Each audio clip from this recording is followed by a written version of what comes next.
인사드리겠습니다. 안녕하세요. 만나서 반갑습니다. 정말 오래간만에 뵙겠습니다. 먼저 하나님의 말씀 들으시기 전에 함께 주님께 기도드리겠습니다. 기도하겠습니다. 하나님 아버지, 저희를 죄악 가운데서 구원해 주시고 또 영원한 또 천국의 소망을 주신 것 너무나도 감사드립니다. 특히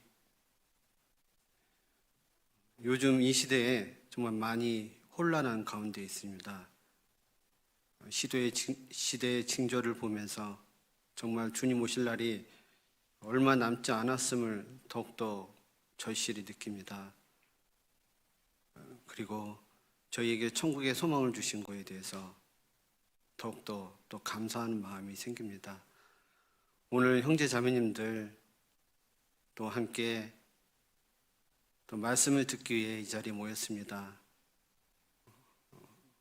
코로나로 인해서 저희가 온전히 모이지 못하고 말씀을 잘 듣지 못함으로 또 많은 그 영혼의 또 궁핍함이 있는 줄 압니다. 오늘 또 함께 말씀을 들으면서 또 주님이 주시는 그 하나님의 은혜를 마음속에서 또 가득 채워질 수 있도록 주님께서 축복해 주시옵소서. 그리고 이 기간에 또 흔들리는 형제 자매님들이 있다면 주님께서 말씀으로 붙들어 주시고 넘어지지 않도록 주님께서 붙잡아 주시옵소서. 또 질병으로 인해서 또 힘들어하는 우리 형제자매들 주님께서 건강 지켜주시고 또 주님 우리에서 살아갈 수 있도록 용기 주님께서 허락해 주시옵소서. 또 아직 구원받지 않은 그 많은 가족과 친척들, 지인들이 있습니다. 저희가 이제 정말 복음을 전할 수 있는 기회가 얼마 남지 않았는데 저희가 최선을 다해서 그들에게 입을 벌릴 수 있도록 저희에게 용기와 또 지혜와 또 사랑을 주시옵소서. 또 해외에 또 선교사로서 또 수고하시는 우리 노철한 선교사님 그리고 박정국 선교사님 주님께서 기억해 주시고 해외에서 이뤄진 영혼들에게 또 전할 수 있도록 또 전도의 문을 열어주시고 또한 그의 가족들 또 건강도 지켜주시옵소서. 함께 또 주의 말씀 생각해 보고자 합니다. 이 말씀을 통해서 형제 자매님들에게 필요한 위로와 교훈으로 가르쳐 주시고 인도해 주시옵소서. 우리를 구원해 주신 예수님의 이름으로 기도드립니다. 아멘. 성경 찾겠습니다. 히브리서 11장입니다. 히브리서 11장 1절, 히브리서 11장 1절부터 6절까지입니다. 신약성경 365페이지입니다. 히브리서 11장 1절부터 6절입니다. 다 찾으신 줄 알고 제가 읽겠습니다. 믿음은 바라는 것들의 실상이요 보지 못하는 것들의 증거니 선진들이 이로써 증거를 얻었느니라. 믿음으로 모든 세계가 하나님의 말씀으로 지어준 줄 우리가 아나니 보이는 것은 나타난 것으로 말미암아 된 것이 아니니라. 믿음으로 아벨은 가인보다 더 나은 제사를 하나님께 드림으로 의로운 자라 하시는 증거를 얻었으니 하나님이 그 예물에 대하여 증거하심이라. 저가 죽었으나 그 믿음으로써 오히려 말하느니라. 믿음으로 에녹은 죽음을 보지 않고 옮기었으니 하나님이 저를 옮기심으로 다시 보이지 아니하니라. 저는 옮기우기 전에 하나님을 기쁘시게 하는 자라 하는 증거를 받았느니라. 믿음이 없이는 기쁘시게 못하나니 하나님께 나아가는 자는 반드시 그가 계신 것과 또한 그가 자기를 찾는 자들에게 상 주시는 이심을 믿어야 할지니라. 이 히브리서는 저자는 누군지는 정확하게 모르는데 아마 바울일 가능성이 크다고 합니다. 히브리라는 것은 그 유대 민족을 설명하는 내용이죠. 그래서 유대교를 믿다가 구원받은 그리스도인들에게 편지를 쓴 내용입니다. 그래서 히브리서에 보면 제사에 대한 얘기들이 참 많이 나오잖아요. 이방인들이 알기에는 너무 어렵지만 그 제사를 직접 드린 유대인들에게는 이해되는 말씀인 거예요. 그런데 그 제사는 예수님의 그림자다라고 바울이 설명을 하면서 이 유대 민족들에게 알기 쉽게 복음을 그들에게 다시 한번 설명한 내용들이 있습니다. 그러면서 11장은 믿음에 대해서 이렇게 설명하고 계십니다. 히브리서 11장 1절부터 6절까지 제가 읽었는데요. 자, 1절에 보시면 믿음은 바라는 것들의 실상이요 보지 못하는 것들의 증거니. 자, 믿음에 대해서 설명합니다. 자, 바라는 것들의 실상이요. 자, 바라는 것들의 실상은 무슨 뜻입니까? 자, 쉽게 얘기하면 바라는 것들을 믿음으로 얻는다는 뜻입니다. 그리고 보지 못하는 것들의 증거니. 볼 수 없는 것을, 눈에 보이지 않는 것을 믿음으로 볼 수 있다는 겁니다.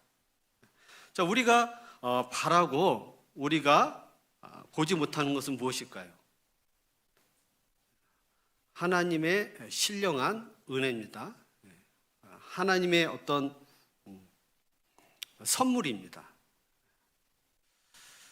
그래서 우리가 이 하나님의 것, 하나님의 은혜를 얻으려면 믿음이 필요하다는 것입니다. 사실 하나님 자체도 보이지 않죠. 아마 여기 하나님 직접 보신 분은 한 분도 안 계실 겁니다. 아마 보신 분이 계시다면 병원에 가야 할 수도 있습니다. 그래서 볼 수가 없어요. 그런데 보이지 않는 하나님을 우리가 보는 이유가 무엇입니까? 볼 수 있는 게 무엇입니까? 믿음인 겁니다. 우리는 보지 못했지만 하나님을 보았습니다. 무엇으로? 믿음으로. 그래서 보지 못하는 것들의 증거니 그랬죠. 그래서 우리가 경찰이 범인을 잡을 때 현행범을 잡는 게 아니잖아요. 직접 죄를 짓는 것을 보고 잡는 경우는 거의 없습니다. 그 범죄자들이 남겨진 그 흔적들을 통해서, 그 증거를 통해서 직접 보지는 못했지만 그가 범죄했다라는 것을 확실히 볼 수 있듯이 하나님은 눈에 보이지 않지만 그 믿음으로 볼 수 있는 것입니다. 또한 그 영생도 마찬가지죠. 우리는 영생을 바라봅니다. 또 우리는 영생을 보았습니다. 그런데 자, 우리가 실질적으로 이 영생은 무엇입니까? 천국에서 하나님과 영원히 사는 것입니다. 근데 실질적으로 우리는 그걸 아직 누리진 못했잖아요. 그렇지만 예수님께서 진실로 진실로 너에게 이르노니 나를 믿는 자는 영생을 가졌나니 그랬어요. 가졌나니죠. 나는 실질적으로 지금 천국에서 하나님과 함께 하지는 않았지만 내가 믿는 순간 벌써 이미 영생을 가진 겁니다. 바라는 것들의 실상이죠. 천국에 대해서, 천국의 삶을 소망하고 영생의 삶을 바라보지만 그것이 실질적으로 믿음을 가질 때 그것이 내 삶 속에, 내 마음 속에 실상이 되는 겁니다. 그리고 또 3절에 보시면 믿음으로 모든 세계가 하나님의 말씀으로 지어준 줄을 우리가 아나니 그랬습니다. 자, 하나님께서 말씀으로 이 세상을 창조하셨습니다. 근데 우리는 그것을 알고 있습니다. 어떻게 알 수 있죠? 직접 보지 않았는데.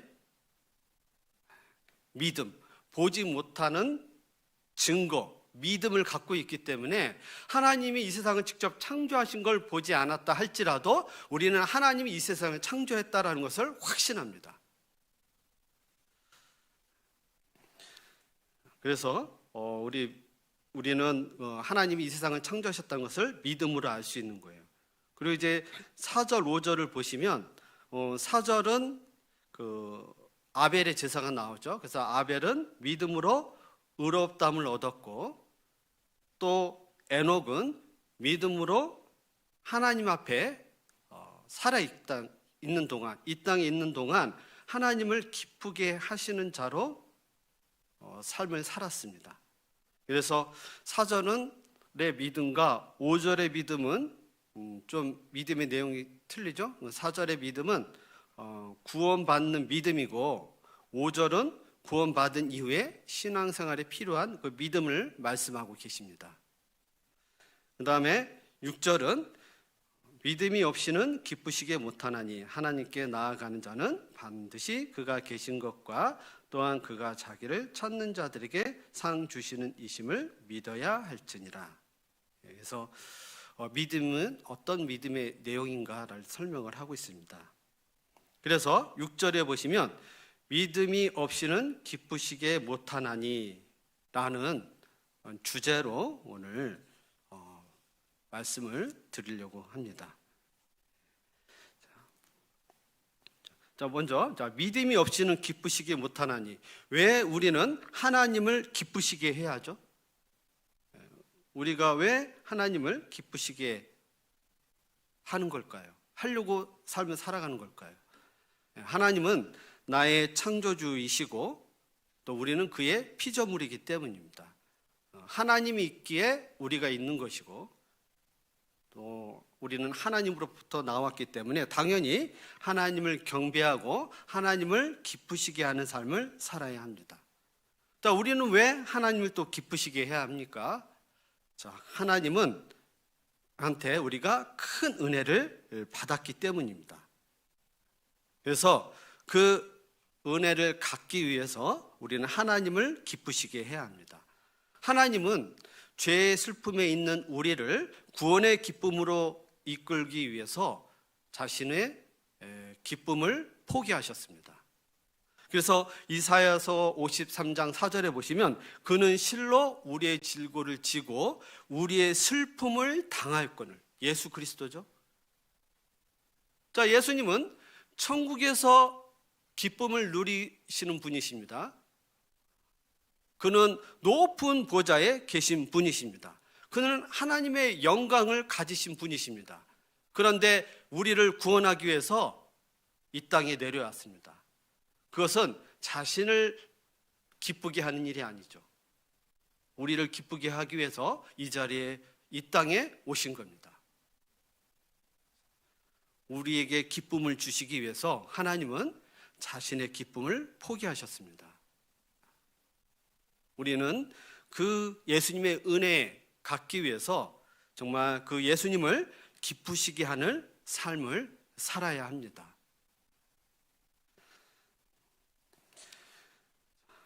우리는 왜 하나님을 기쁘시게 합니까? 하나님을 사랑하기 때문입니다. 자, 우리가 예수님의 사랑을 깨닫는 순간 우리 안에 하나님을 사랑하는 마음이 있습니다. 그래서 우리가 하나님을 사랑하기 때문에 하나님을 기쁘시게 하려고 하는 마음이 있는 거예요. 그것은 누가 시켜서가 아니라 본능적인 것이죠. 아마 결혼하시기 전에 그 연애 시절을 경험하신 우리 형제 자매님들이 있을 겁니다. 연애할 때는 어떻습니까? 이게 상대방에게 기쁨을 주기 위해서 막 노력을 하잖아요. 선물도 주고 만나서 좋은 데 가서 식사도 하고 요즘에는 뭐 만나면 뭐 100일 뭐 이런 기념식, 뭐 100일 기념으로 뭐 선물도 해주고 하지 않습니까? 왜 그렇게 할까요? 사랑하기 때문에. 사랑하는 사람에게 사람이 기뻐하는 모습을 볼 때 그걸로 내 자신이 기뻐하지 않습니까? 우리는 하나님을 사랑하기 때문에 하나님을 기쁘시게 하고자 하는 마음이 있습니다. 우리가 전도할 때 하나님이 기뻐하시잖아요. 그리고 우리도 같이 기뻐하지 않습니까? 우리는 왜 하나님을 기쁘시게 해야 하나요? 당연히 하나님을 사랑하기 때문에 기쁘시게 하는 것입니다. 지혜로운 아들은 아비로 기쁘게 하거니와 미련한 아들은 어미의 근심이 되니라. 하나님은 우리의 아버지십니다. 나로 인해서 우리 아버지가 슬퍼하고 괴로워한다면 그건 가슴 아픈 일이죠. 아마 우리 형제 자매님들 젊었을 때 아마 부모를 속썩이고 마음 아파하게 하신 분이 있을 겁니다. 그때는 몰랐지만 지금 생각해 보면 너무너무 죄송하지 않습니까? 나를 키워주시고 나를 낳아주시고 보살펴주신 그분의 마음에 슬픔을 주고 기쁨을 주지 못하는 것이 우리에게 큰 후회가 될 것입니다. 나중에 우리가 주님을 만날 때 이 땅에 살아가는 동안 하나님을 기쁘시게 하지 못한 거에 대해서 마음 아파하는 일이 없었으면 좋겠습니다. 우리는 하나님을 사랑합니다. 그래서 하나님을 기쁘시게 하려고 하는 거예요. 또한 우리가 하나님을 기쁘시게 하는 이유는 하나님을 기쁘시게 할 때 우리는 하나님의 은혜를 더욱더 축복을 받을 수 있다는 것입니다. 우리는 구원받은 그 은혜만으로 만족하기를 원하시지 않습니다. 구원받은 이후에 하나님은 더 많은 은혜와 축복을 주시기를 원하십니다. 그런데 하나님은 그냥 주시지 않죠. 구원은 믿음으로 받는 거지만 구원받은 이후의 축복은 하나님을 기쁘시게 하는 삶을 살아야지만 하나님으로부터 오는 은혜와 축복을 받을 수 있는 것입니다. 이거 접으시고요. 전도서 2장 26절 보겠습니다.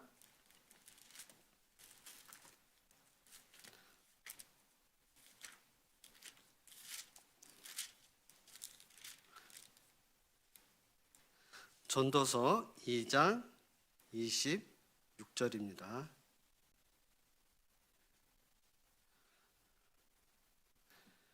제가 읽겠습니다. 948페이지입니다. 전도서 2장 26절. 하나님이 그 기뻐하시는 자에게는 지혜와 지식과 희락을 주시나 죄인에게는 노고를 주시고 저로 모아 싸게 하사 하나님을 기뻐하는 자에게 주게 하시나니 이것도 헛되어 바람을 잡으려는 것이로다. 여기 보시면 그 기뻐하시는 자에게 지혜를 주시고 지식을 주시고 희락을 주십니다. 그러니까 하나님의 지혜잖아요. 하나님의 지식, 하나님 주시는 기쁨입니다. 우리가 믿음으로 예수 그리스도를 받아들일 때 하나님은 기뻐하시죠. 그때 구원의 은혜를 주십니다. 진리를 깨닫게 해주십니다.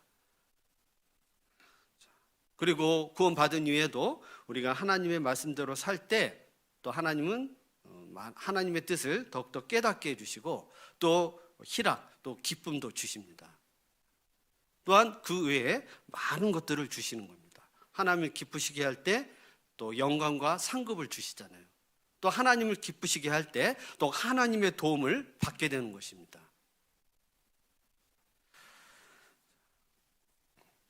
고린도 후서 5장 보겠습니다.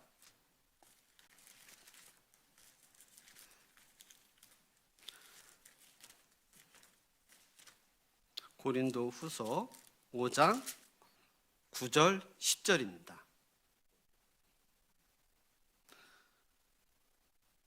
고린도 후서 5장 9절 10절입니다. 제가 읽겠습니다.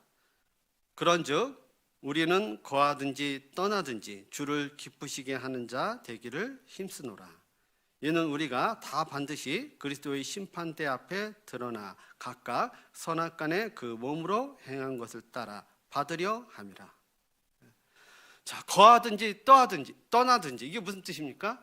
이 땅에 내가 살고 있든지 이 땅을 떠나든지 어디에 있든지 주를 기쁘시게 하는 자 되기를 힘쓰노라. 힘썼습니다. 바울의 삶의 목적은 무엇입니까? 주님을 기뻐하게 하는 것이죠. 자, 그리스도인의 삶의 목적은 무엇입니까? 주님을 기쁘게 하시는 거예요. 그분은 나를 위해서 죽으신 분이시지 않습니까? 그분은 나를 기쁘기 위해서 자신의 기쁨을 포기하신 분이 아니십니까? 그분은 우리를 구원하기 위해서 자신의 목숨을 버리신 분이시지 않습니까? 우리는 그의 종이고 그의 백성이지 않습니까? 기쁘시게 하는 자가 되기를 힘쓰노라. 우리의 삶의 목적은 주님을 위해서, 주님을 기쁘게 하기 위해서 사는 것입니다. 우리 형제자매들은 누구를 기쁘시게 하기 위해서 삶을 살아갑니까? 남편을 기쁘게 하기 위해서 살아가십니까? 아내를 기쁘게 하기 위해서 살아가십니까? 우리 형제자매들 이렇게 결혼 요즘 했지 않습니까? 저번 주에도 하셨는데, 자, 결혼했습니다. 자, 결혼을 왜 하죠? 주님을 기쁘게 하시기 위해서 하는 거잖아요. 아내를 기쁘게 해서 하는 게 아닙니다. 네? 남편을 기쁘게 해서 결혼하는 게 아닙니다.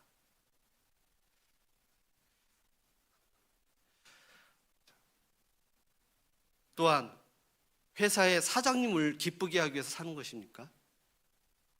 월급을 더 받기 위해서, 주님을 위해서가 아니라 사장님을 위해서.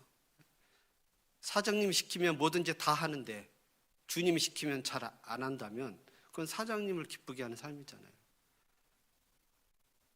나의 자녀를 기쁘게 해서 삽니까? 나의 가정을 기쁘시게 해서 삽니까? 그것은 주님을 위한 삶이 아니지 않습니까? 그냥 요즘에 자녀들이 귀하니까 자녀들에게 애지중지하는 거예요. 자녀들의 공부 때문에 신앙생활을 소홀히 하고, 그거는 주를 기쁘시게 하는 것이 아닙니다.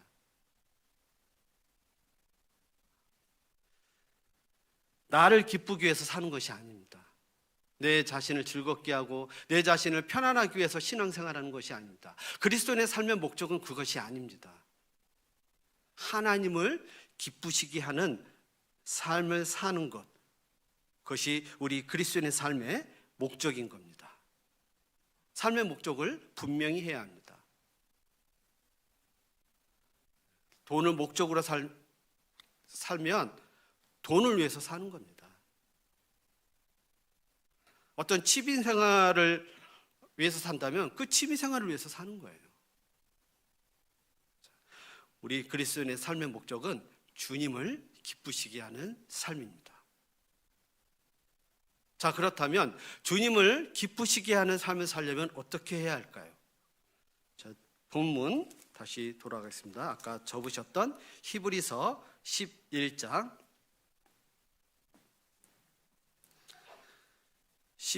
6절입니다.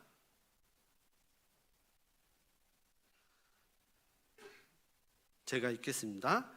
믿음이 없이는 기쁘시게 못하나니. 자, 하나님을 기쁘시게 하는 원동력이 있습니다. 하나님을 기쁘시게 하는 삶의 원동력이 있습니다. 그것은 믿음이죠. 그래서 믿음이 없이는 기쁘시게 못한다고 했습니다. 반대로 얘기하면 믿음이 있으면 기쁘시게 한다는 거죠.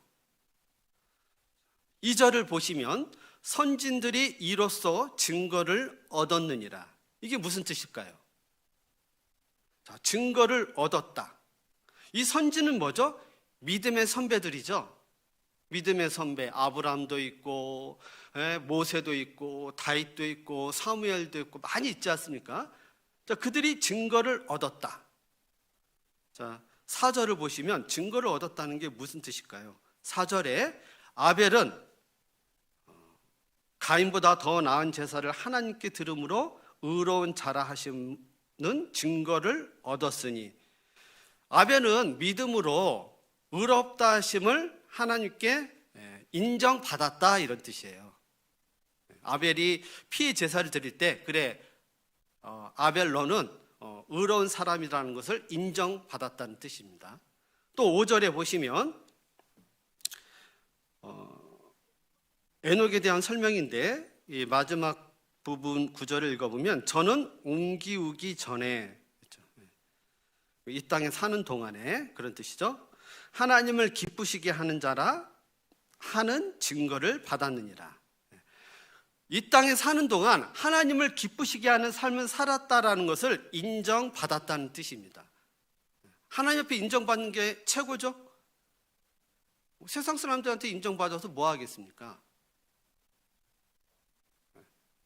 형제 자매들한테 인정받으면 좋지만 뭐 그게 무슨 의미가 있습니까? 하나님께 인정을 받아야겠죠. 근데 믿음의 선배들이 어떻게 하나님께 기쁘시는 자로 인정을 받았을까요? 이로써, 선진들이 이로써 그랬죠. 이로써가 뭡니까? 믿음으로써라는 뜻입니다. 믿음으로써 하나님께 기쁘시게 하는 삶을 살았습니다.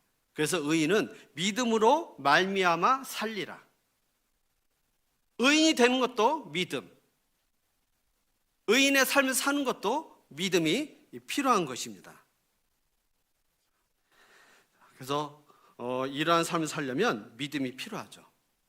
자, 그래서 믿음에 대해서 설명하면서 믿음의 선진들에 대해서 쭉 설명을 했어요. 그래서 창세기부터 해서 이 쭉 선지서까지 인물들을 순서대로 쭉 나열을 했습니다. 근데 그 모든 인물들을 다 설명하기는 어렵고요. 히브리서 11장 8절을 보시면 아브라함에 대한 얘기가 나오죠. 자, 11장 8절. 믿음으로 아브라함은 부르심을 받았을 때 순종하여 장래 기업으로 받을 땅에 나갈새 갈 바를 알지 못하고 나갔으며. 자, 믿음이 왜 중요하냐? 자, 아브라함은 자기 고향에서 정말 안정된 삶을 살았습니다. 잘 먹고 잘 살았습니다. 주위에 가족과 친척들이 서로 붙잡아주면서 서로 위로하면서 살았습니다. 그런데 하나님께서 아브라함에게 떠날 것을 요구하셨습니다. 자, 그것은 무엇을 의미하는 겁니까? 단순히 고향을 떠난다는 의미가 아니죠. 이제는 정착 생활이 아니라 나그네 생활입니다. 사람들이 집을 자꾸 사는 이유가 무엇인지 아십니까? 안정감을 얻기 위해서예요. 이사를 자주 하기 싫어서겠죠. 자, 아브라함은 고향을 떠나면 이제 수많은 이사를 해야 합니다. 짐을 싸고 풀고 싸고 풀고. 그 당시에는 포장이사가 없었습니다. 다 본인들이 해야 했어요. 그리고 물을 구하러 다녀야 했습니다. 여기저기에 물이 있어야 했지만 물을 구하러 다녀야 했었습니다. 또 장막 생활입니다. 흙집이 아니라 장막입니다. 시멘트로 만든 집은 단열이 잘 되지만 텐트는 단열이 되지 않잖아요. 낮에는 덥고 저녁에는 추운 생활을 해야 했습니다. 또한 평소에 알고 있는 그 가족, 친척들과 서로 도와주면서 살았지만 이제는 텃세를 부리는 이방인들과 함께 살아야 합니다. 어떤 위협이 찾아올지 모르는 두려운 상황들이죠. 순종하기 쉽지 않았습니다. 그런데 아브라함은 순종했어요. 하나님께서 너를 통해서 큰 민족을 이루시겠다는 말씀을 믿었기 때문이죠. 그 믿음이 있었기 때문에 순종할 수 있었던 것입니다. 그래서 하나님을 기쁘시게 할 수 있는 것입니다. 순종의 원동력은 믿음입니다. 또한 모세를 볼까요? 자, 모세 24장을 보겠습니다. 24절부터 26절까지 제가 읽겠습니다. 믿음으로 모세는 장성하여 바로의 공주의 아들이라 칭함을 거절하고 도리어 하나님의 백성과 함께 고난받기를 잠시 죄악의 낙을 누리는 것보다 더 좋아하고 그리스도를 위하여 받는 능력을 애굽의 모든 보화보다 더 큰 재물로 여겼으니 이는 상 주심을 바라봄이라. 자, 모세는 바로의 공주의 아들이었습니다. 왕족이에요. 왕궁 생활을 했습니다. 그런데 그 왕궁 생활은 뭡니까? 큰 권력, 높은 자리 아닙니까? 그리고 애굽의 많은 재물을 누릴 수 있고 좋은 음식과 또 편안한 생활을 할 수 있는 자리였습니다. 그런데 스스로 그것을 포기하고 광야에서 하나님의 백성과 함께 고난받는 것을 선택했습니다. 자, 그것이 쉽지 않잖아요. 30억짜리 집에서 살다가 그거 다 버리고 천막 생활하는 것 같습니다. 쉽지 않습니다. 그렇게 할 수 있었던 것은 믿음 때문이잖아요.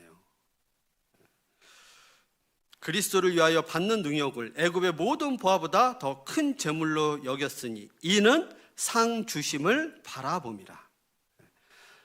하나님께서 자신에게 애굽의 모든 보화보다도 더 가치 있는 하나님의 축복을 바라보고 주실 것을 믿고 그는 할 수 있었던 것입니다. 아무 의미 없는 선택이 아니었습니다. 그냥 생각 없이 한 선택이 아니었습니다. 모세도 나름대로 계산이 있었습니다. 하나님이 보시는 계산이죠. 세상에서 하는 계산과 하나님이 하시는 계산은 전혀 다릅니다.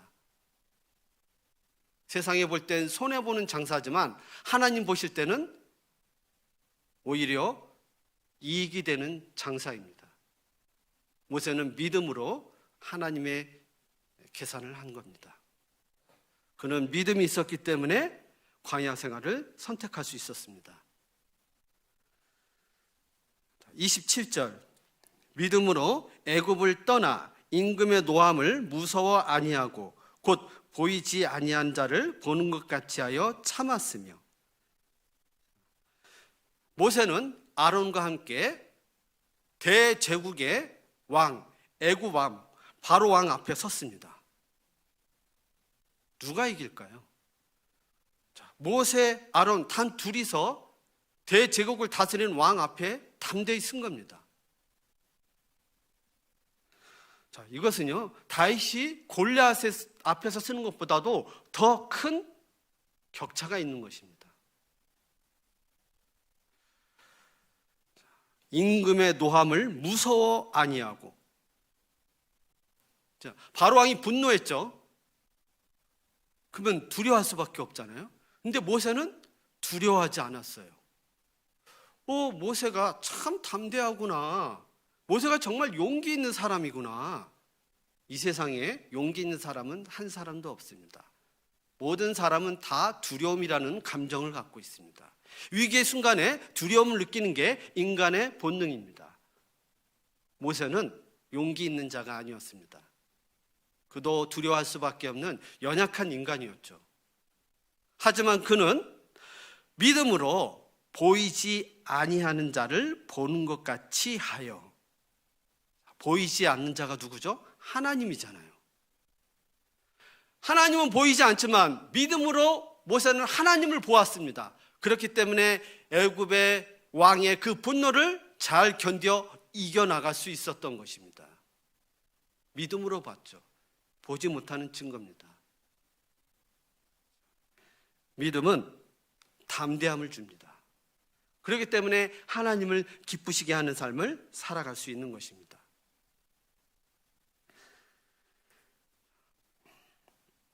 33절을 보십시오. 저희가 믿음으로 나라들을 이기기도 하며. 다윗은 여러 나라를 이겨서 태평성국을 이뤘잖아요. 다윗이 이긴 이유가 뭐죠? 믿음으로 이겼잖아요. 다윗이 믿음으로 골리앗을 이기듯 다윗은 주변의 많은 이방 국가들을 이겼습니다. 또한 의의를 행하기도 하며 하나님의 약속을 믿고 거룩한 삶을 사는 선진들입니다. 또한 약속을 받기도 하고 하나님의 약속을 듣기만 한 것이 아니라 믿었기 때문에, 순종했기 때문에 그 약속을 받게 되었습니다. 사자들의 입을 막기도 하며, 다니엘이죠. 다니엘은 우상에게 경배하지 않은 죄로, 하나님께 3번 매일 기도한 죄로 사자굴에 들어갔지만 사자들의 입을 막았습니다. 믿음으로 하나님의 능력을 경험하게 된 것입니다. 34절에 보면 연약한 가운데서 강하게 되기도 하며, 이 삼손은요, 강한 사람입니까? 강하지 않은 사람입니까? 삼손은요, 연약한 사람입니다. 우리가 삼손 하면 이미지가 막 힘이 센 장사 이렇게 생각하시죠? 근데요, 삼손이 엄청난 계력을 발휘할 때 항상 여호와의 신이 감동했다고 나와요. 자신의 능력이 아닙니다. 삼손도 연약한 인간에 불과했습니다. 그래서 그 들릴라의 유혹에 넘어갈 때 어때요? 힘없이 당했잖아요. 삼손은 연약한 인간이었지만 성령의 능력, 하나님의 능력으로 강해졌습니다. 그것도 믿음이었어요. 전쟁에 용맹되어 이방 사람들의 진을 물리치기도 하며, 이게 누구죠? 기드온이죠? 기드온. 그는 겁이 많은 사람이었습니다. 그래서 밀 타작할 때 미디안 사람들에게 들킬까봐 포도주의 틀로 타작을 했습니다. 그런데 그가 300명을 데리고 미디안의 진영을 격파했습니다. 용맹하게 됐죠. 왜 그랬을까요? 믿음입니다. 믿음으로 용맹하게 된 것입니다. 용기 있는 자가 된 겁니다. 그래서 이 믿음은 하나님을 기쁘시게 할 수 있는 삶을 살 수 있는 원동력이고 힘의 근원입니다. 믿음은요, 그리스도인의 삶의 원동력입니다. 승리하는 그리스도인의 삶의 원동력이 될 수 있습니다. 베드로전서 1장 8절 보겠습니다.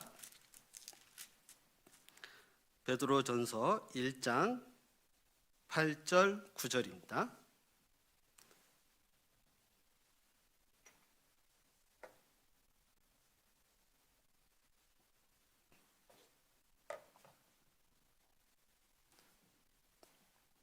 베드로전서 1장 8절 9절 제가 읽겠습니다. 예수를 너희가 보지 못하였으나 사랑하는도다. 이제도 보지 못하나 믿고 말할 수 없는 영광스러운 즐거움으로 기뻐하니 믿음의 결국 곧 영혼의 구원을 받음이라.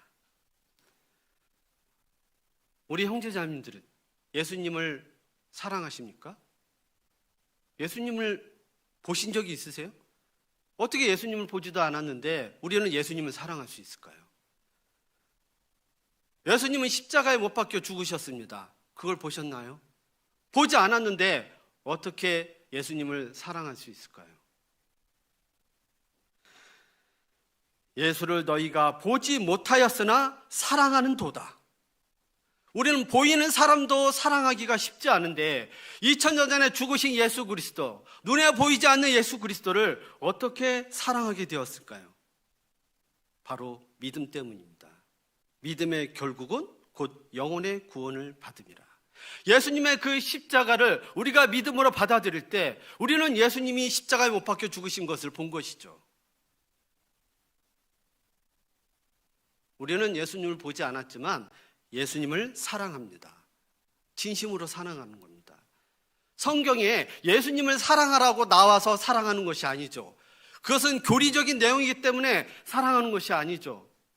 진정입니다. 진정으로 우리는 예수님을 사랑합니다. 그건 진심입니다. 예수님의 사랑이 우리의 마음에 있습니다. 어떻게 그 예수님의 사랑을 깨달았을까요? 그건 바로 믿음인 거예요. 믿는 순간 내 안에 예수님의 사랑이 들어오고 진정으로 예수님을 사랑하는 마음을 갖게 되는 겁니다. 그 사랑이 나의 삶을 변화시키는 것입니다. 그래서 믿음은 사랑을 낳게 합니다. 하나님을 사랑하는 마음을 갖게 만듭니다. 또한 믿음은 우리를 순종하게 합니다. 야고보서 2장 보겠습니다.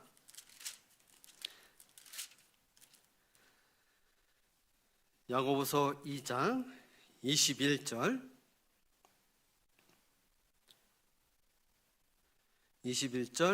22절입니다. 야고보서 2장 21절 22절 제가 읽겠습니다. 우리의 조상 아브라함이 그 아들 이삭을 제단에 드릴 때 행함으로 의롭다 하심을 받는 것이 아니냐. 내가 보거니와 믿음이 그의 행함과 함께 일하고 행함으로 믿음이 온전케 되었느니라. 자, 아브라함, 믿음의 조상 아브라함은 아들을 드렸죠. 어떻게 자신의 사랑하는 외아들을 드릴 수 있었을까요? 믿음이 있었기 때문이에요. 믿음이 없었다면 드리지 않았을 겁니다. 어떤 믿음일까요? 로마서에 보면 아브라함은 하나님이 자신의 그 죽은 아들을 다시 살릴 거라는 믿음이 있었던 거예요. 그런 믿음이 있기 때문에 드릴 수 있었던 것입니다. 자, 어떤 사람이 저에게 돈을 빌리러 옵니다. 근데 10억을 빌려달라고 하는 거예요. 그 사람에 대한 믿음이 있으면 우리는 충분히 그 10억을 줄 수 있겠죠? 빌려줄 수 있겠죠? 근데 믿음이 없으면 줄 수 없는 거예요. 우리는 하나님의 믿음이 있기 때문에 하나님 말씀에 순종할 수 있는 것입니다. 그래서 믿음이 있기 때문에 우리의 삶이 변화되고 믿음이 있기 때문에 순종하는 삶을 살 수 있는 것입니다. 무조건 순종이 아니에요. 그래서 여기 보시면 행함으로 의롭다 하심을 받은 것이 아니냐. 이것은 행함으로 천국 간다, 죄산 받는다는 뜻이 아니에요. 그 믿음이 행함으로 입증된다 이런 뜻입니다. 내가 보거니와 믿음이 그의 행함과 함께 일하고 행함으로 믿음이 온전케 되었느니라. 믿음은요, 행함과 함께 일합니다. 자, 믿음이란 친구와 행함이란 친구가 둘이 항상 단짝이에요.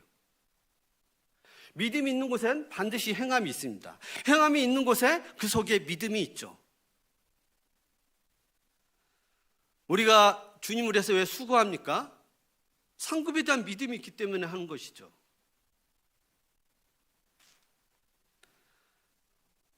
그래서 이 믿음은 우리의 삶을 변화시키고 순종하게 만듭니다. 믿음은 능력이에요. 또한 믿음은 하나님의 도움을 경험하게 됩니다. 자, 하나님은 우리에게 내적으로도 도와주시고 외적으로도 도와주십니다. 우리의 내적인 상태를 보십시오. 얼마나 불안합니까? 우리의 내적인 상태를 보십시오.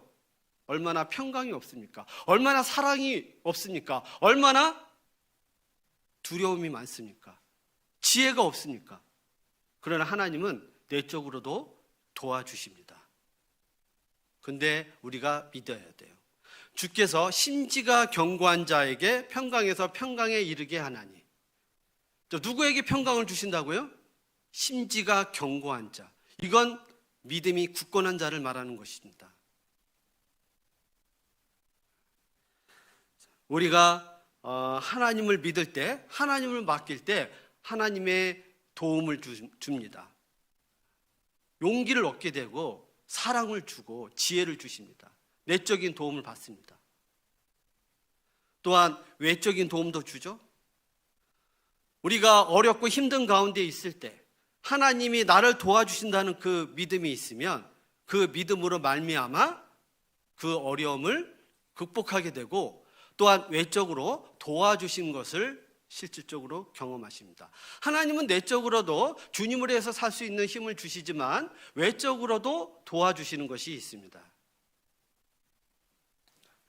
우리가 어려운 환경을 믿음으로 뛰어넘을 수 있습니다. 연약한 내 자신을 믿음으로 뛰어넘을 수 있는 거예요. 그래서 믿음은 그리스도인들에게 능력입니다. 믿음은 나에게 사랑을 주고 믿음은 나에게 행할 수 있는 힘을 주며 믿음은 하나님의 도움을 경험하게 됩니다. 자, 그렇다면 우리는 무엇을 믿어야 할까요?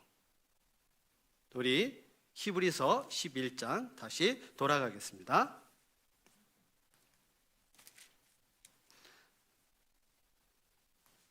히브리서 11장 6절입니다. 믿음이 없이는 기쁘시게 못하나니 하나님께 나아가는 자는 반드시 그가 계신 것과 또한 그가 자기를 찾는 자들에게 상 주시는 이심을 믿어야 할지니라. 믿음의 내용에 대해서 나오죠.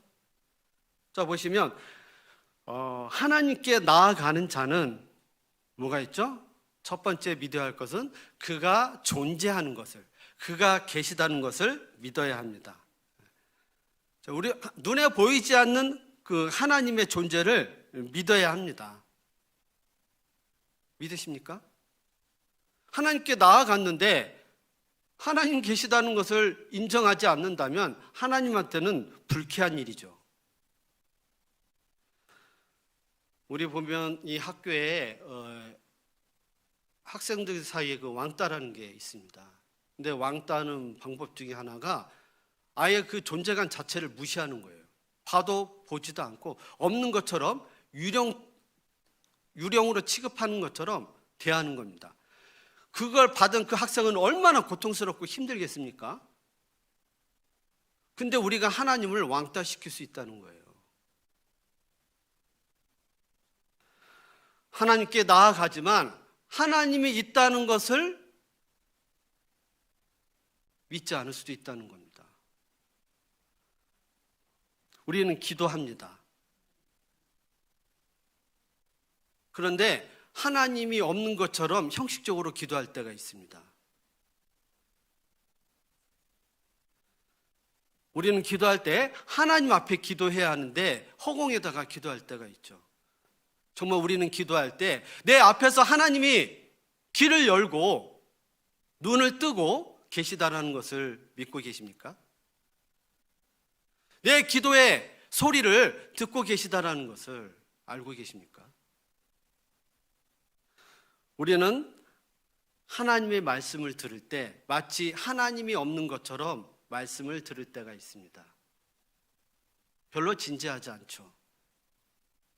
오늘도 지루한 얘기로 들을 수도 있습니다. 하나님 없이 들으신 겁니다. 하나님이 계시다면 우리는 경건한 마음으로, 진지한 마음으로 감격하며 주님의 말씀을 들을 것입니다. 우리는 교회에 나옵니다. 형제자매들과 함께합니다. 그 교회 가운데 하나님이 계십니다. 근데 우리는 마치 하나님이 없는 것처럼 우리는 행동을 조심하지 않습니다. 교회에 하나님이 없는 인간의 조직으로 생각하는 경우도 있습니다. 교회에 나는 분명히 하나님이 계시다고 말씀하십니다. 우리는 고난 가운데 있을 때, 어려운 가운데 있을 때 우리는 원망하고 낭망하고 하나님을 믿지 않는 이방인들처럼 괴로워하고 고통스러워하며 인간적인 방법을 찾아다닙니다. 마치 그 고난 가운데 하나님이 존재를 인정하지 않는 것이죠. 그가 계신 것을 믿어야 합니다. 하나님의 존재를 믿는다는 것은 단순히 있고 없고의 문제가 아닙니다. 하나님의 존재를 믿는다는 것은 하나님이 전지전능하신 하나님이라는 것을 믿어야 하는 것입니다. 하나님이 전지전능하다는 것을 우리는 단 하나의 사건으로도 충분히 알 수 있습니다. 하나님이 이 세상을 창조했다는 것입니다. 하나님이 이 세상을 창조하셨다면 하나님은 전지전능하신 분이시며 가장 높으신 분이십니다. 자, 그래서 그분은 우리를 충분히 도와주실 수 있는 분이세요. 자, 그 다음에 또 믿어야 할 것이 있죠. 하나님께 나아가는 자는 반드시 그가 계신 것과 또한 그가 자기를 찾는 자들에게 상 주시는 이심을 믿어야 할지니라. 자기를 찾는 자들에게 상 주시는 이심을 믿어야 할지니라. 전능하신 하나님 아버지가 나에게 은혜를 베풀지 않는다면 그것에 무슨 의미가 있겠습니까? 그분에게 많은 은혜가 있다 할지라도 그것을 나에게 주지 않는다면 그건 의미가 없는 것입니다. 하나님께 나아갈 필요가 없죠. 아무리 그 사람이 권력이 있고 힘이 있어도 그가 나를 도와줄 사람이 아니라고 생각한다면 처음에는 부탁을 하겠지만 몇 번 거절하면 포기할 겁니다. 신뢰하지 못하기 때문이죠. 모든 병을 고치는 의사가 있다 할지라도 그 의사가 나를 고칠 수 있는 마음이 없다면 의미 없습니다. 그런데 다행히 하나님은 자비로우신 하나님이십니다. 그는 우리에게 모든 은혜를 주시기를 간절히 원하시는, 우리보다도 더 원하시는 분이시죠. 중요한 건 우리가 믿음이 없기 때문입니다. 자, 하나님이 우리에게 모든 것을 주실 수 있는 분이라는 것을 우리는 어떻게 확신할 수 있을까요? 로마서, 이거 적으시고 로마서 8장 32절입니다.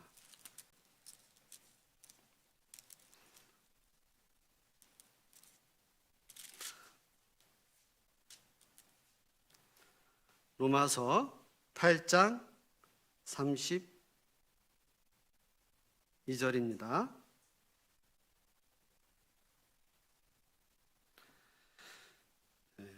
제가 읽겠습니다. 자기의 아들을 아끼지 아니하시고 우리 모든 사람을 위하여 내어주신 이가 어찌 그 아들과 함께 모든 것을 우리에게 은사로 주지 아니하시겠느냐. 자, 하나님이 우리에게 모든 은혜를 주기를 원한다는 것, 그리고 주신다라는 것을 어떻게 할 수 있죠? 바로 예수님의 십자가죠. 자기 아들을 아끼지 않았어요. 하나님이 자신의 외아들을 주셨다면 그것보다 아래인 것들은 다 줄 수밖에 없잖아요. 내가 그분한테 100억을 줄 수 있다면 1000만 원 주는 것은 우스운 거잖아요. 하나님은요, 은혜의 보좌입니다. 우리가 구원받기 전에 하나님의 보좌는 심판의 보좌였지만 구원받은 이후에는 은혜의 보좌입니다. 그 은혜를 쌓아두셨습니다. 자, 거기에 나아가는 겁니다. 은혜의 보좌에 왜 나가는 겁니까? 은혜를 얻기 위해서. 은혜의 보좌 왜 나가는 겁니까? 하나님이 은혜를 주신다는 것을 알고 있기 때문에, 믿고 있기 때문에 나아가는 것입니다. 하나님은 그것을 기뻐하시는 것이죠.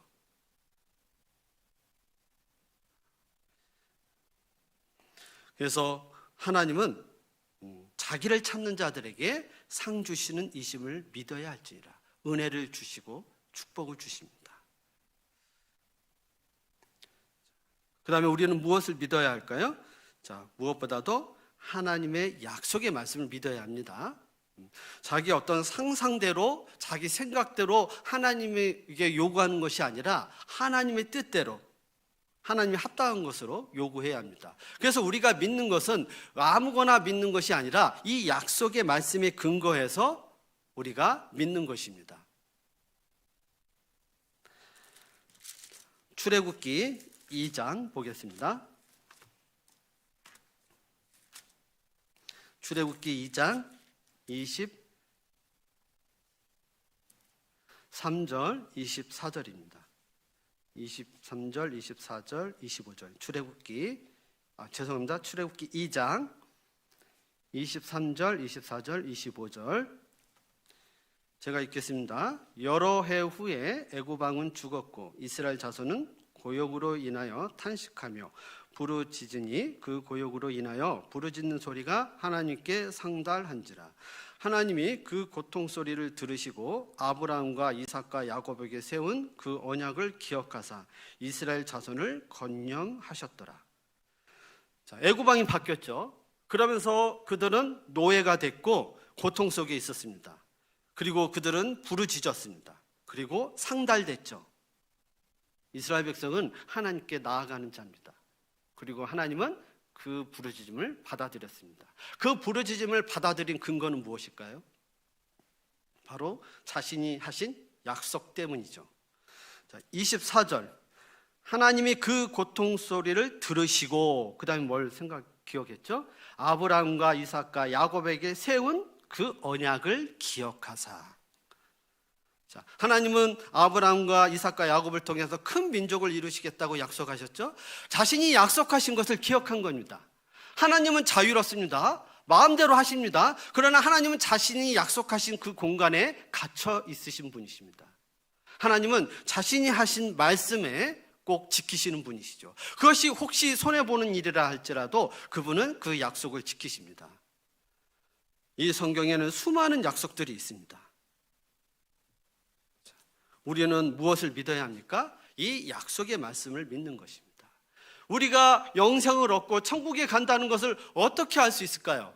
하나님의 약속의 말씀을 믿기 때문이죠. 자, 하나님이 나와 함께 하신다, 상급이 있다. 그것은 우리 인간의 상상에 의해서 만들어진 것이 아니라 하나님의 그 약속하신 말씀에 근거해서 우리가 믿는 것이죠. 하나님은 인생이 아니시니 시건치 않으시고, 하나님은 인생이 아닙니다. 인생은 거짓말을 하죠. 그러나 하나님은 거짓말하지 않습니다. 그렇기 때문에 하나님의 말씀은 믿을 수 있는 거예요. 어떻게 보면 그 사람의 말보다는 그 사람의 인격을 믿고 신뢰하듯 우리는 하나님의 그 신실함을 믿고 이 약속의 말씀을 믿는 것입니다. 그래서 약속을 근거로 해서 하나님은 응답을 하십니다. 그래서 우리가 정말 믿는 것은 무엇이냐? 하나님의 존재와 전지전능하심, 그리고 하나님의 자비하심, 그리고 하나님의 그 약속의 말씀을 우리가 믿어야 하는 것입니다. 누가복음 18장 보겠습니다. 누가복음 18장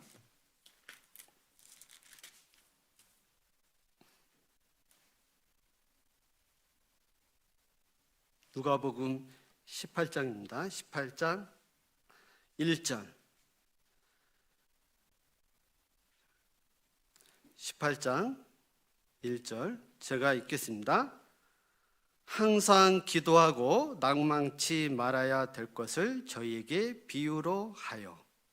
기도에 대해서 설명을 하시죠. 낭망치 말고 이제 기도를 하다 보면 응답되지 않잖아요. 그러면 이제 낭망하게 되지 않습니까? 그래서 그 낭망하는 분들에 대해서 하시는 말씀이 그 비유로 설명하신 거예요. 그래서 이제 불의의 재판관이 있고 가부가 있는데 이 불의의 재판관은 그 가부에게 대답해 이렇게 도와줄 마음이 전혀 없어요. 근데 가부가 자꾸 부탁을 하니까 할 수 없이 이렇게 들어줬거든요. 자, 이것은 무엇을 말합니까?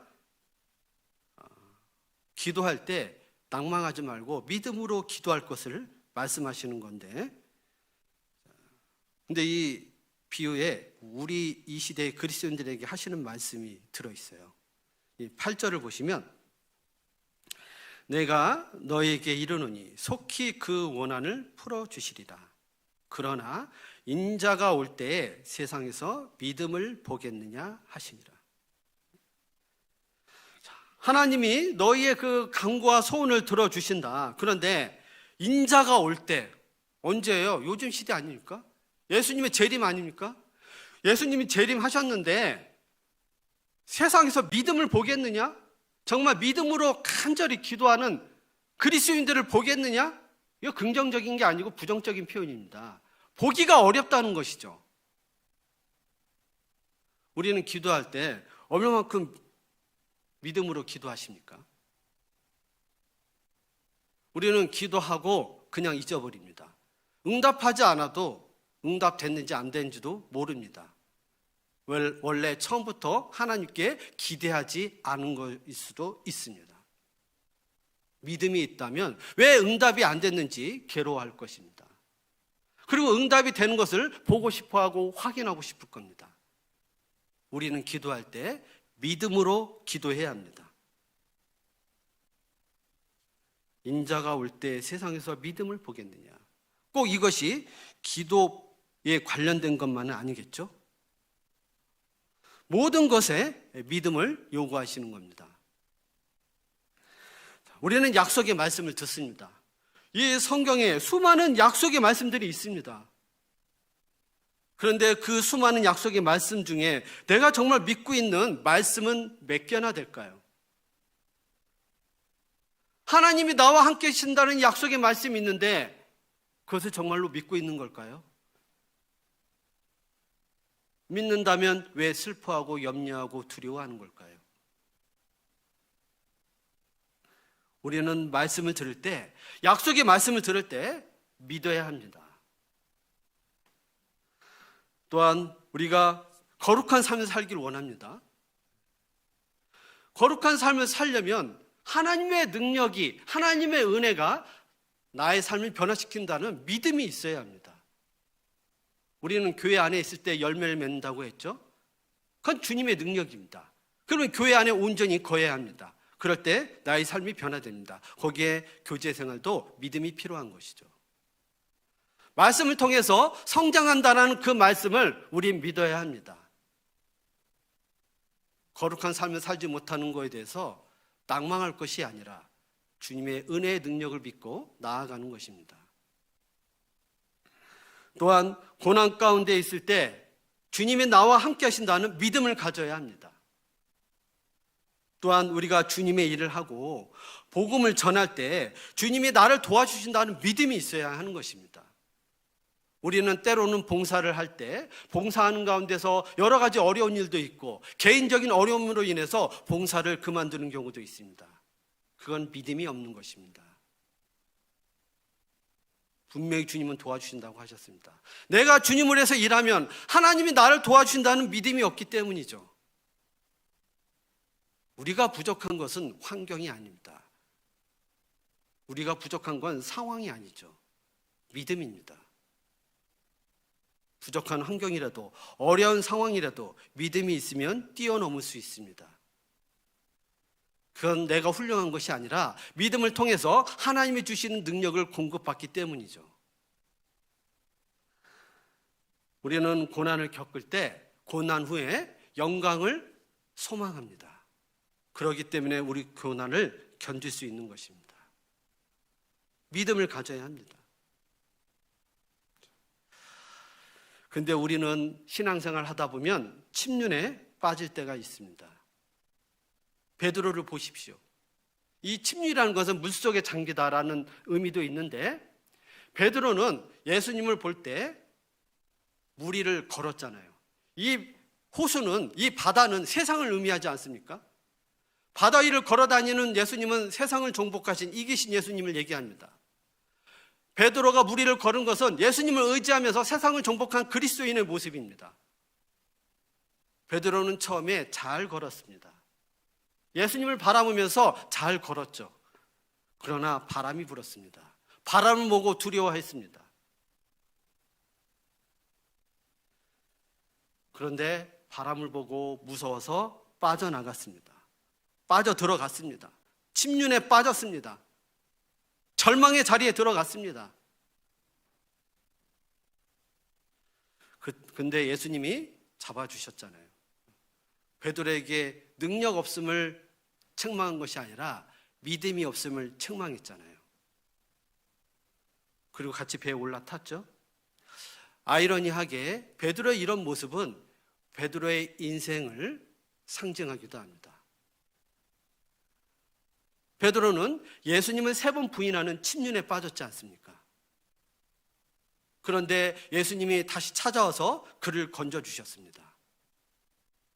그리고 그 베드로는 예수님을 통해서 복음을 전하는 위대한 사도가 됐고 순교하는 위대한 그리스도인이 되었습니다. 우리도 침륜에 빠질 때가 있습니다. 때로는 죄로 인해서 세상의 어떤 즐거움으로 인해서 침륜에 빠질 때가 있습니다. 우리는 생활의 염려와 고난으로 인해서 우리는 침륜에 빠질 때가 있습니다. 낙담할 때가 있습니다. 우리는 전도가 되지 않아서 아직 구원받지 않은 가족들에게 전도를 했는데 전도가 되지 않아서 침륜에 빠집니다.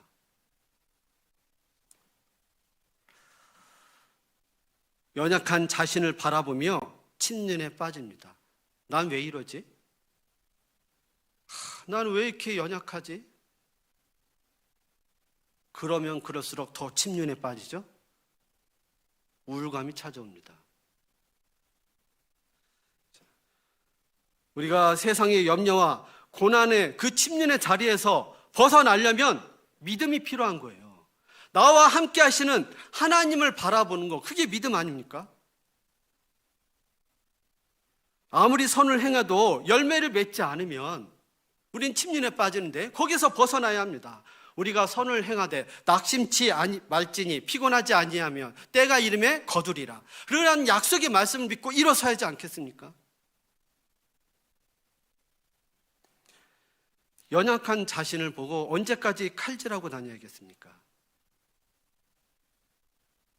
내 자신 백날 쳐다봤자 별 볼 일 없습니다. 내 안에 계신 예수 그리스도, 능력이신 예수 그리스도, 나의 한계를 뛰어넘는 그 하나님을 바라보고 그 은혜 가운데에 의지하면서 살아야 하지 않겠습니까?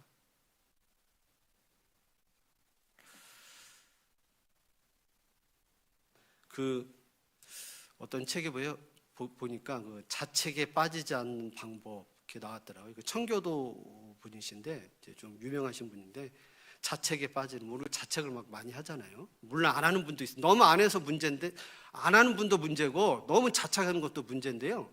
그 얘기를 하더라고요. 첫 번째, 우리의 선은 100% 완전한 선이 없다. 너무 자책하다. 우리는 자꾸 100%의 기준을 갖고 보기 때문에 자책하는 거예요. 두 번째는 자신의 그 육신의 그 부패함에 대해서 너무 지나치게 민감하게 반응하지 마라. 왜냐하면 우리는 육신의 소욕이 있으니까 부스부스 올라오지 않습니까? 근데 그거 하나하나를 다 체크하면 힘들어요.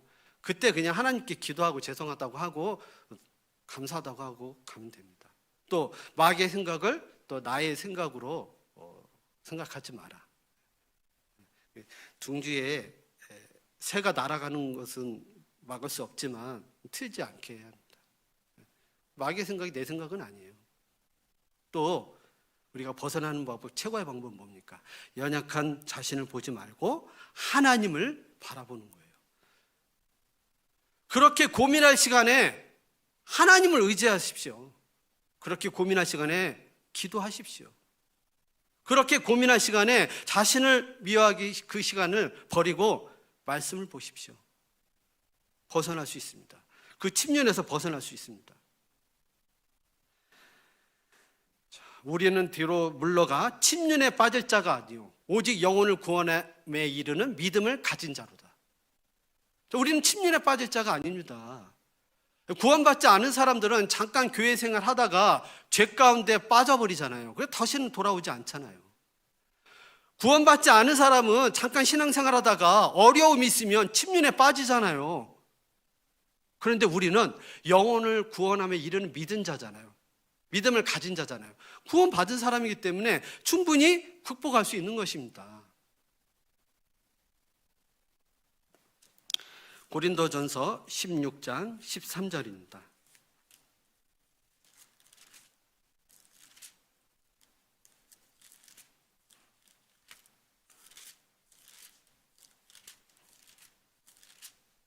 고린도전서 16장 13절.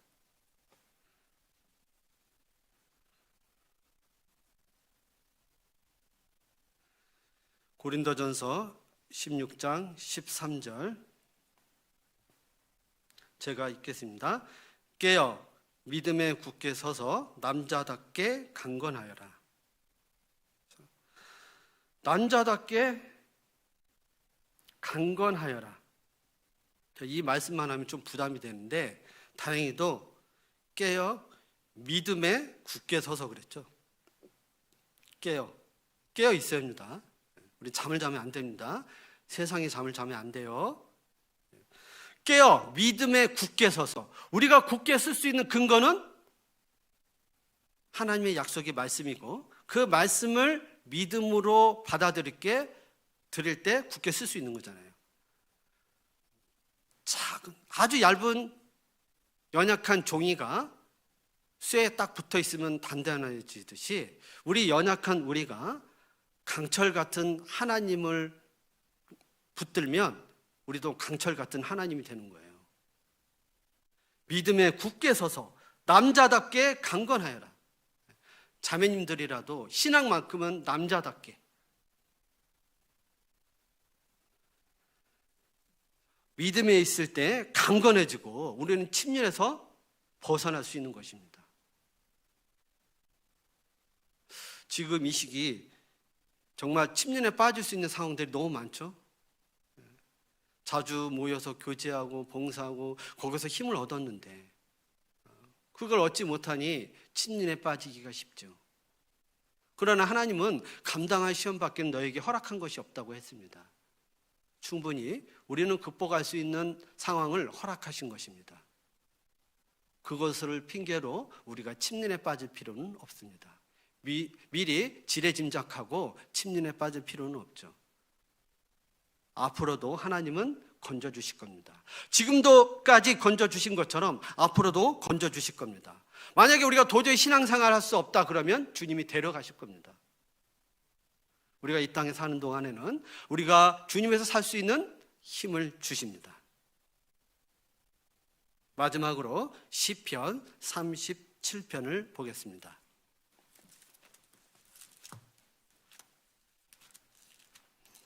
시편 37편 23절, 24절.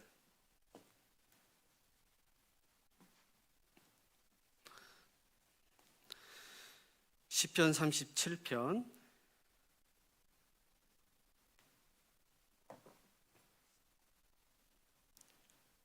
23절, 24절. 제가 읽겠습니다.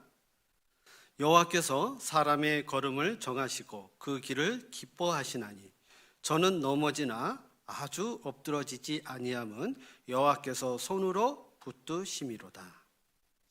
하나님께서 사람의 걸음을 정하셨다고 했어요. 이 사람의 걸음을 정하셨다. 이게 뭡니까? 하나님의 법도잖아요. 하나님의 계명이죠. 사람을 향한 하나님의 계획입니다. 그건 이미 다 정해져 있습니다. 이 성경을 보면 알 수 있죠. 하나님은 사람의 걸음을 정하셨습니다. 그리고 그 길을 기뻐하시나니 사람이 하나님의 종로로 하나님의 법도로 걸어갈 때 기뻐하시는 거예요. 그 길을 벗어나면 기뻐하시지 않죠. 기준은 사람이 아니고 길이죠. 그래서 하나님은 그 길을 기뻐하신다고 하신 거예요. 사람이 그 길을 걸어갈 때 기뻐하실 수 있는 겁니다. 내 나름대로의 길이 아닙니다. 내가 좋아하는 길이 아닙니다. 내가 볼 때 올바른, 옳다고 생각하는 길이 아니죠. 하나님이 정하신 길입니다. 그 길을 걸어갈 때 기뻐하는 것이죠. 24절. 저는 넘어지나. 그 길을 걸어갈 때 우리 의인들도 넘어지는 경우가 있습니다. 우리는 완벽하지 않습니다. 다윗도 넘어진 적이 있죠.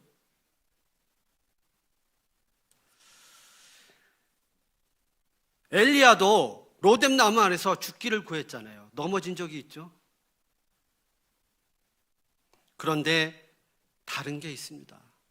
넘어지는데 세상 사람들이 넘어지는 거하고 다릅니다. 아주 엎드러지지 아니함은 영원히 넘어지지 않는다는 것이죠. 다시 일어난다는 것입니다. 세상 사람들은 넘어지면 아예 가버리잖아요. 저 세상으로 가버리잖아요. 근데 구원받은 그리스도인들은 다시 돌아오잖아요. 교회를 떠났다가 다시 돌아오잖아요. 우리가 절망하고 침륜에 빠질 수 있습니다. 네, 그럴 수도 있습니다. 그건 누구나 다 겪는 일이죠. 그러나 거기서 영원히 주저앉는다면 그건 합당치 않습니다. 아주 엎드러지지 아니함은 이게 뭐예요? 완전히 엎어지지 않는다는 겁니다. 왜요? 여호와께서 손으로 붙드심이로다.